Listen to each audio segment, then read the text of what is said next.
Hello, ഇന്ന് ഞാനൊരു മധുരത്തിൻ്റെ recipe ആയിട്ടാണ് വന്നിട്ടുള്ളത്. കാരമൽ അടപ്പായസം. ലഞ്ച് കഴിഞ്ഞപ്പോൾ എനിക്കൊരു മധുരം കഴിക്കാൻ കൊതിയായി. അപ്പോൾ ഞാൻ കരുതി പായസം ഉണ്ടാക്കാം. അടയും കുറച്ച് ബാക്കിയിരിപ്പുണ്ട്.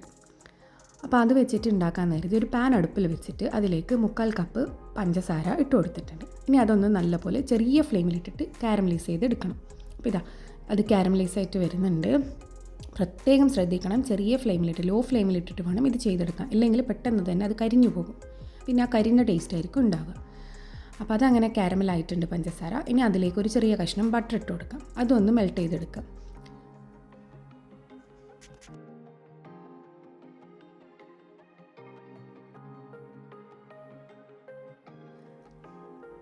അങ്ങനെ നമ്മുടെ കാരമൽ സോസ് ഇവിടെ റെഡി ആയിട്ടുണ്ട്. ഇനി ഇതിലേക്ക് ഒരു 1/4 കപ്പ് ചൂടുള്ള വെള്ളം ഒഴിച്ചു കൊടുക്കാം. ചൂടുവെള്ളം ഒഴിക്കുന്ന സമയത്ത് ശ്രദ്ധിക്കണം, നമ്മുടെ കയ്യിലൊന്നും തെറിക്കാതിരിക്കാൻ വേണ്ടിയിട്ട്. അങ്ങനെ ചൂടുവെള്ളം ഒഴിച്ചു കൊടുത്തിട്ടുണ്ട്. ഇനി ഇതൊന്ന് നമുക്ക് നല്ലപോലെ ഒന്ന് മിക്സാക്കി കൊടുക്കാം.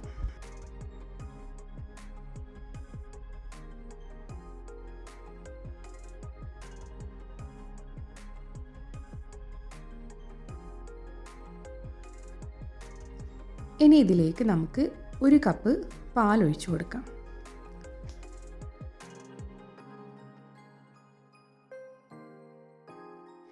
ഇനി പാലൊന്ന് നല്ലപോലെ തിളച്ച് വരട്ടെ. അപ്പോൾ ഇടയ്ക്കിടെ ഇതുപോലെ ഇളക്കിക്കൊണ്ടേയിരിക്കണം. ഇനി ഇതിലേക്ക് കഴുകി വൃത്തിയാക്കി ചൂടുവെള്ളത്തിൽ കുതിർത്ത് വെച്ച നമ്മുടെ അട ഉണ്ടല്ലോ, അത് ചേർത്ത് കൊടുക്കാം. ഞാനിവിടെ ഒരു 50 ഗ്രാം അളവിലുള്ള അടയാണ് എടുത്തിട്ടുള്ളത്. അപ്പോൾ അതിന് ഇതിലേക്ക് ഇട്ട് കൊടുത്തിട്ട് നല്ലപോലെ നമുക്കതൊന്ന് വേവിച്ചെടുക്കണം. ഇതിലിട്ടിട്ട് വേവിച്ചെടുക്കണം. അപ്പോൾ നമുക്കിങ്ങനെ കൈവിടാതെ ഇളക്കിക്കൊണ്ടേയിരിക്കാം. അടയൊന്നും കട്ട പിടിക്കാതിരിക്കാനും വേണ്ടിയിട്ടാണ് നമ്മളിങ്ങനെ ഇത് നല്ലപോലെ ഇളക്കി കൊടുക്കുന്നത്.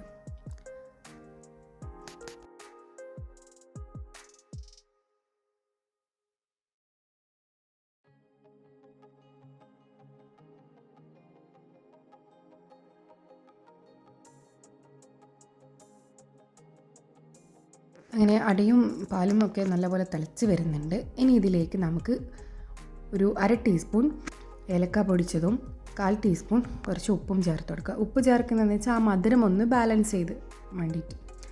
ഇനി ഇത് നമുക്ക് നല്ലപോലെ ഒന്ന് മിക്സാക്കി കൊടുക്കാം. അങ്ങനെ ഇത് നമുക്കിനി ഫ്ലെയിം ഓഫ് ചെയ്ത് വെക്കാം. ഇനി ഇതിലേക്ക് നമുക്ക് കുറച്ച് കാഷ്യൂ നട്ടൊന്ന് നെയ്യിൽ വറുത്തിട്ട് ഇട്ട് കൊടുക്കണം. അപ്പോൾ ഇതിന് വേണ്ടി ഒരു പാൻ അടുപ്പിൽ വെച്ചിട്ടുണ്ട്. അത് ചൂടായി വന്നപ്പോൾ അതിലേക്ക് കുറച്ച് നെയ്യ് ഒഴിച്ച് കൊടുക്കുന്നുണ്ട്. ഇനി അതൊന്ന് മെൽറ്റായി വരട്ടെ. ഇനി അതിലേക്ക് നമുക്ക് കുറച്ച് കാഷ്യൂ നട്ട് ഇട്ട് കൊടുക്കാം. ഞാനിവിടെ കാഷ്യൂ നട്ട് ചെറുതായി കട്ട് ചെയ്തിട്ടൊന്നുമല്ല, അങ്ങനെ അങ്ങ് ഇട്ട് കൊടുക്കുന്നതാണ് ചെയ്യുന്നത്. ഇനി അതൊന്ന് നല്ലപോലെ നെയ്യിൽ വറുത്തെടുക്കാം. അങ്ങനെ വറുത്തെടുത്തിട്ടുണ്ട്. ഇനി നമുക്കിത് നമ്മുടെ പായസത്തിലേക്ക് ഒഴിച്ചു കൊടുക്കാം. എനിക്ക് കാഷ്യൂ നട്ട് നെയ്യിൽ വറുത്തത് പായസത്തിൽ കഴിക്കാൻ ഭയങ്കര ഇഷ്ടമാണ്. അപ്പോൾ അതുകൊണ്ടാണ് ഞാനിത് ചേർക്കുന്നത്. അപ്പോൾ അത് ഒഴിച്ച് കൊടുത്തിട്ട് നല്ലപോലെ മിക്സ് ചെയ്യാം. അങ്ങനെ മിക്സ് ചെയ്ത് കൊടുത്തിട്ടുണ്ട്. ഇനി നമുക്കിത് അടച്ച് വെച്ചിട്ട് ഒരു മണിക്കൂറൊക്കെ കഴിഞ്ഞിട്ട് എടുക്കാം. സത്യം പറഞ്ഞാൽ എനിക്ക് 1 മണിക്കൂറൊന്നും കാത്തിക്കാനുള്ള ക്ഷമ ഉണ്ടായിട്ടില്ല. ഞാൻ 1/2 മണിക്കൂറായപ്പോൾ തന്നെ തുറന്നിട്ടുണ്ട്. അപ്പോൾ പായസമൊക്കെ നല്ലപോലെ കട്ടിയായി വന്നിട്ടുണ്ട്. നമ്മൾ ഒരു കറക്റ്റ് കൺസിസ്റ്റൻസി കിട്ടിയിട്ടുണ്ട്. അപ്പോൾ ഇതാ ഇനി നമുക്കിതൊരു സെർവിങ് ബൗളിലേക്ക് മാറ്റിയിട്ട് കുടിച്ചു നോക്കാം.